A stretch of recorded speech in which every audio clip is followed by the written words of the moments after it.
Hi கர்மனீஸ், இன்னைக்கு ஒரு சூப்பரான சூப் ரெசிபி வந்து பார்க்க போகிறோம்.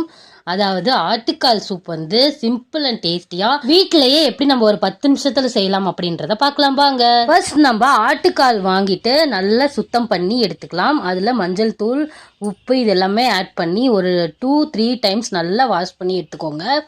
அது வாஷ் பண்ணதை நம்ம எடுத்து குக்கரில் போட்டுட்டு சின்ன வெங்காயம் வந்து ஒரு 10 பல் எடுத்து நல்லா கையிலே மேஷ் பண்ணிங்க, இல்லைன்னா லைட்டாக இடித்து வந்து சேர்த்துக்கலாம்.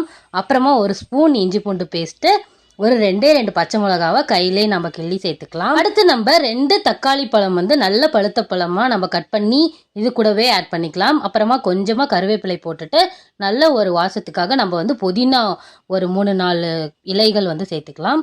அப்புறமா 1/2 ஸ்பூன் மஞ்சள் தூள், 1 ஸ்பூன் கரம் மசால் இதை ஆட் பண்ணிவிட்டு நல்லா நம்ம மிக்ஸ் பண்ணிவிட்டு ஒரு 2 டம்ளர் வந்து தண்ணி வந்து ஊற்றிக்கலாம். இந்த தண்ணி வந்து நம்ம சூப் எவ்வளோ நம்மளுக்கு வேணுமோ அந்த அளவுக்கு தேவையாக நம்ம போட்டுட்டு கல்லுப்பு வந்து நீங்கள் ஆட் பண்ணிக்கோங்க. அப்போ தான் டேஸ்ட்டாக இருக்கும் சூப்பு. கல்லுப்பு 1/2 ஸ்பூன் வந்து நான் போட்டிருக்கேன். நல்லா மிக்ஸ் பண்ணிவிட்டு நம்ம குக்கர் வந்து வெயிட் போட்டு ஹை ஃப்ளேமில் நல்ல ஒரு 10 விசில் வந்து விட்டு எடுத்துக்கோங்க. இந்த 10 விசில்லே சூப்பராக நம்மளுக்கு ஆட்டுக்கால் நல்ல பொலன்னு வெந்து வந்திருக்கும். பாருங்கள், செம்ம டேஸ்டியான சூப் அது நம்மளுக்கு சூப்பராக ரெடி ஆயிடுச்சு. இப்போ நம்ம இதில் வேணும் அப்படின்னா நம்ம பெப்பர் வந்து லைட்டாக ஒரு 1/2 ஸ்பூன் போட்டுட்டு மிக்ஸ் பண்ணியும் குடிக்கலாம். ரொம்ப ரொம்ப டேஸ்டியாக இருக்கும். இது வந்து மூட்டு வலி இருக்கும் போது, கோல்டு இருக்கும் போது நம்ம குடித்தோம் அப்படின்னா நல்ல ஒரு ரிலீஃப் வந்து கிடைக்கும்.